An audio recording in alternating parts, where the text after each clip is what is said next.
Salam sejahtera buat kita yang kami hormati Dr. Hikmah, yang kami hormati Ibu Ketua Tim Penggerak PKK Desa Wonobunga, yang kami hormati ibu-ibu kader, tokoh agama, menjalankan kehadiran Tuhan Yang Maha Kuasa. Kita boleh bertemu kembali di tempat ini dalam keadaan sehat, dan kita akan mengikuti sosialisasi PFK, program perencanaan persalinan dan pencegahan komunikasi yang akan disampaikan oleh Dr. Hikmah. Yang pertama, kami silakan dengan hormat.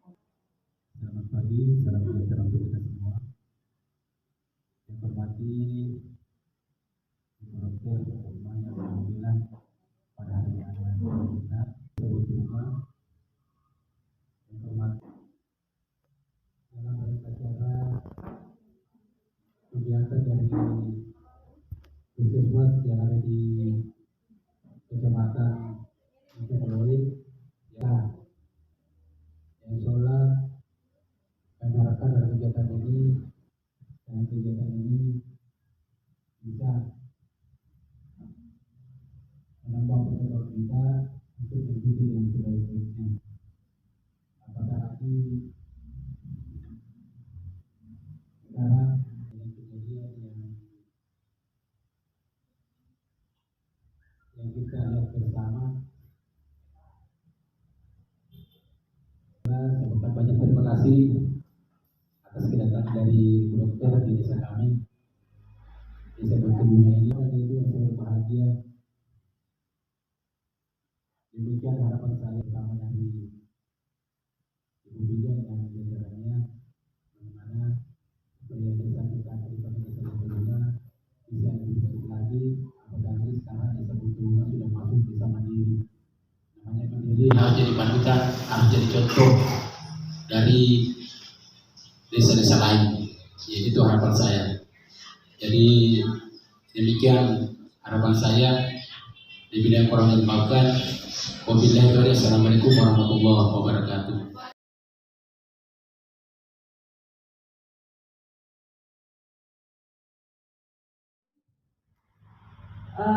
Tampil Pak Desa yang terhormat, Ibu Ketua PKK yang bersama dengan semua PKK-nya di Desa Wonobunga, Bapak-bapak ya, dari tokoh masyarakat barangkali ada ya, dari adik-adik bidan desa, bidan KK yang kita kemarin itu 11 tahun di rumah sakit juga.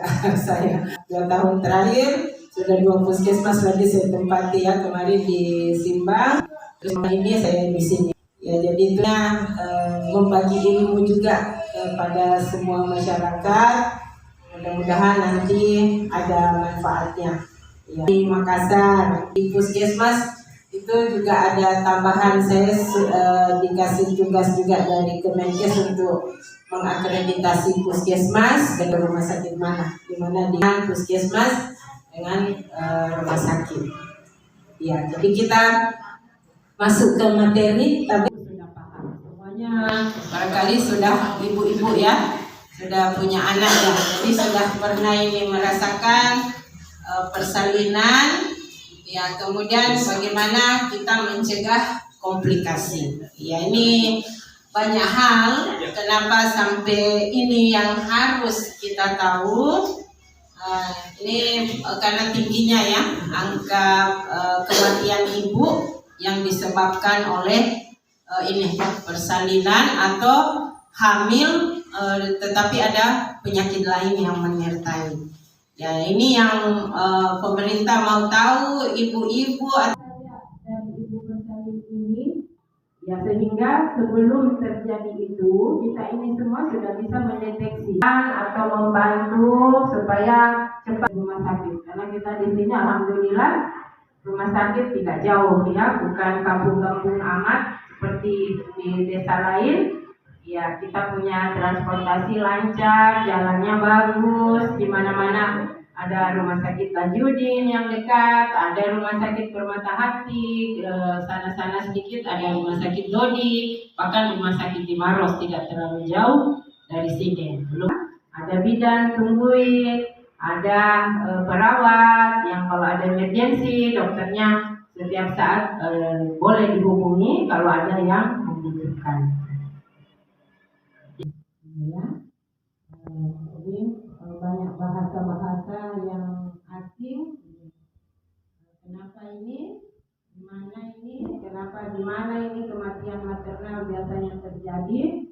Itu ini pada saat wanita itu hamil. Yang mungkin perdarahannya abortus yang dianggap remeh, dianggap biasa aja. Penyakit lain bukan kehamilannya. Di kehamilan ini bisa juga penyakit di luar kandungan. Jadi tidak semua orang hamil itu kan di dalam kandungan. Bisa juga di luar, dia sudah kesakitan, tetap diabaikan, dianggap bahwa biasa aja. Tidak mungkinlah mau melahirkan karena baru belum cukup berapa bulannya kehamilannya, misalnya beberapa minggu. Nah, padahal sudah ini kehamilannya tidak normal. Misalnya dia seperti sekarang musim tipes, hamil kena tipes, ibunya loyo, ibunya lancar, ya, karena ada penyakit lain yang tidak diobati. Kalau ada penyakit apalagi infeksi seperti tipes itu, kalau tidak diobati kumannya tidak mati, bagaimana mau sembuh? Penyakit ini ya bisa mengancam jiwa. Ya, dan banyak lagi penyakit lain tuh pada saat hamil karena dia banyak makan, katanya dibilang makannya 2 kali dari yang biasanya, ibunya mencabok-cabok nih. Kalau ada orang hamil dan ada gula, karena bisa ini anaknya lebih besar 2 kali daripada berat bayi biasanya. Nah, kalau tidak melahirkan di rumah sakit, ya itu biasa sangat berbahaya karena sangat sulit untuk keluar melalui persalinan normal. Maka itu disebut dengan kematian maternal. Ya, jangan sampai kita hanya berprinsip, oh bukan di kematian maternal karena dia itu memang ada sakit jantungnya. Ya, tapi kalau dia sakit jantung terus hamil terus meninggalnya pada saat dia hamil, nah maka disebut itu kematian maternal. Ini kematian maternal ini untuk sekarang Pak Desa tahu sekali itu kesehatan di desa ini kurang bagus, ya, karena ada warga yang meninggal dalam kondisi kehamilan. Di sini tahun lalu ada 1 ya, tapi bukan di desa ini. Ya. Jadi kita harus waspadai, terutama karena di sini kan banyak perumahan-perumahan, termasuk di sini Pak Desa ya. Ya, ada perumahan yang biasanya katanya KTP-nya masih KTP Makassar, KTP mana, tetapi itu jangan diabaikan karena dia sudah menetap di sini, mungkin hanya kesempatan untuk mengurus perpindahan KTP-nya saja. Nah, dan kalau misalnya ada yang kematian itu ya tetap dilaporkan. Nanti dinas kesehatan yang punya tugas bahwa ini masuk di mana, apa yang harus diketahui oleh pemerintah ya. Seperti tadi yang saya sampaikan bahwa angka kematian ibu sebagai indikator keberhasilan pembangunan bidang kesehatan. Jadi kalau kita tidak ada ini angka kematian ibu berarti berhasil banyak indikator lain. Nah, kemudian ini angka kematian ibu itu sebagai bagian dari pencerminan kabupaten dalam keberhasilan meningkatkan indeks pembangunan manusianya. Jadi pengaruh itu jangan ada terjadi karena menampakkan bahwa indeks pembangunan manusia di Kabupaten Maros itu bagus. Tetapi kalau banyak ibu-ibu yang meninggal maka jelek ya. Perhatian dianggap perhatian daripada pemerintah kurang. Pemerintah itu mulai dari bupati sampai dengan petugas bidang desa, Pak Desa, ya termasuk bagaimana masyarakat membantu Pak Desa, Ibu Desa untuk menurunkan ini. Kalau ada yang terjadi maka dianggaplah di situ indeks pembangunan manusianya kurang. Bisa dicari penyebabnya. Kira-kira ada 213 ibu yang meninggal. Ya bayangkan 213 ibu yang meninggal 62. Nah, berapa anak yang kehilangan ibunya? Ini yang kasihan anaknya juga. Karena kasih ibu tidak bisa ada yang menggantikannya walaupun bisa tua tidak samalah orang tua dengan yang muda itu merawat anak-anak, sehingga bisa anak-anaknya ini baik secara gizi terlantar, kebersihan,